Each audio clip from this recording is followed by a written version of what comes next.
అంటే రెరాలో ఏ నిబంధనలు కరెక్ట్గా ఉండాలి సార్? ఏవి పాటించాలంటారు? కస్టమర్లు ఏవి చూసుకోవాలంటారు రెరా చూసే ముందు? మనకి 2017 మే 1న రెరా యాక్ట్ ఫోర్స్లోకి వచ్చిన తర్వాత కస్టమర్లకి పెద్ద భరోసా లభించింది. నేనేమంటానంటే కస్టమర్లకే కాదు బిల్డర్లకు కూడా ఒక మంచి భరోసా వచ్చిందంటాను. చాలా మంది దాన్ని ఎలా అని అడుగుతూ ఉంటారు. నేను క్లియర్గా చెప్పదలుచుకున్నాను ఆ పాయింట్. ఇప్పుడు 2017 మేలో రెరా లాంచ్ చేసిన తర్వాత రెరా సెక్షన్ 4 కస్టమర్ల ప్రతి రూపాయిని కూడా రెరా ఎస్క్రో అకౌంట్కి వెళ్ళేటట్టు దశ నిర్దేశం చేస్తుంది. అది డైరెక్ట్గా. ఎస్. ఓకే. మీరు ఎవరైనా ఒక ఫ్లాట్ కొనేటప్పుడు రెరా ఎస్క్రో అకౌంట్కి మాత్రమే డబ్బులు పంపించాలి. ఓకే. ఆ ఎస్క్రో అకౌంట్కి వెళ్ళిన ప్రతి రూపాయి కూడా 70-30%లో దాన్ని డిస్ట్రిబ్యూట్ చేయడం జరుగుతుంది సేమ్ డే. ఇవాళ 1,00,000 రూపాయలు బ్యాంకులో పెడితే బిల్డర్కి కస్టమర్ నుంచి నైట్ 1 o'clock లోపల 70-30గా 2 అకౌంట్లకి వెళ్ళిపోతుంది ఆటోమేటిక్గా. ఎస్క్రో అకౌంట్లో 3 అకౌంట్లు ఉంటాయి. 100% అకౌంట్, 70% అకౌంట్, 30% అకౌంట్. ఈ 100% అకౌంట్లకు డబ్బులు వేయంగానే 70-30 డివైడ్ చేసి బ్యాంకు ట్రాన్స్ఫర్ చేస్తుంది యాజ్ పర్ ఎస్క్రో నామ్స్.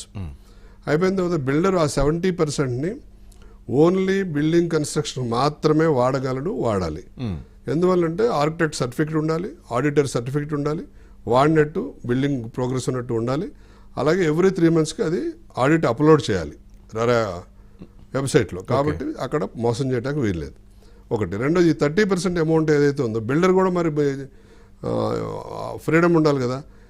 ఎప్పుడైతే ల్యాండ్ ఖర్చు పెట్టిన అమౌంట్, అలాగే లోన్లు తెచ్చిన అమౌంట్, ఇంట్రెస్ట్లు కట్టాల్సిన అమౌంట్ కూడా ఈ 30% నుంచి builder can repay it. Okay. So అది బిల్డర్ని కూడా ప్రొటెక్ట్ చేస్తుంది. ఇక్కడ కస్టమర్ డబ్బులు ఎస్క్రో అకౌంట్కి వెళ్తుంది, ఆ డబ్బులు ప్రొటెక్ట్ చేయబడుతుంది.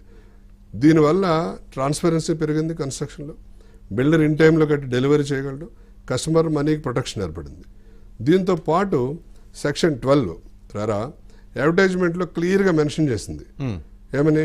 రెరా అకౌంట్ ప్రతి అడ్వర్టైజ్మెంట్లో, అది డిజిటల్ మార్కెటింగ్ అవనివ్వండి, పేపర్ యాడ్ అవనివ్వండి, మీరు టీవీ యాడ్ అవనివ్వండి, మూవీ థియేటర్లో వేసే యాడ్ అవనివ్వండి, రెరా నెంబరు స్పెసిఫైడ్ సైజులో మెన్షన్ చేయాలి.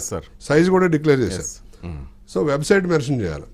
ఒకసారి రెరా నెంబర్ వచ్చిందంటే ఆ ప్రాజెక్ట్కి ఎవరు కడుతున్నారు, ఎంతమంది పార్ట్నర్స్, దాని ఫ్లాట్లు ఎన్ని, సైజులు ఏంటి, డ్రాయింగ్ అప్రూవల్ ఏంటి, local body approval, HMD approval, అన్ని అప్రూవల్స్ కూడా దాంట్లో అప్లోడ్ అయి ఉంటాయి. సో అక్కడికి మోసం చేయడానికి అనేది అవకాశం ఉండదు.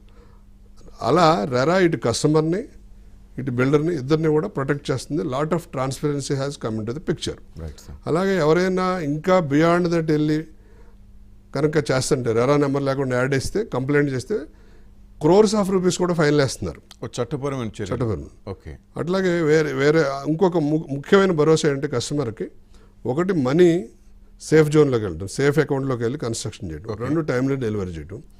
3వ ముఖ్యమైనటువంటి భరోసా ఏంటంటే కస్టమర్కి రెరా ద్వారా 5 years స్ట్రక్చరల్ వారంటీ ప్రొవైడ్ చేసింది. స్ట్రక్చరల్లో ఎలాంటి డిఫెక్ట్స్ ఉన్నా బిల్డరే వాటిని, బిల్డర్ కానీ బిల్డర్ ద్వారా ఏజెన్సీలు కానీ రిపేర్ చేసి రెక్టిఫై చేసి కస్టమర్కి హ్యాండ్ ఓవర్ చేయాలి 5 years వరకు. అంటే ఇదివరకులాగా 2 ఏళ్ళు అవగానే డ్యాంప్నెస్, లీకేజ్లు, బ్రేకేజ్లు వస్తే కుదరదు. సో ఆటోమేటిక్గా క్వాలిటీ కన్సర్న్ పెరుగుతుంది.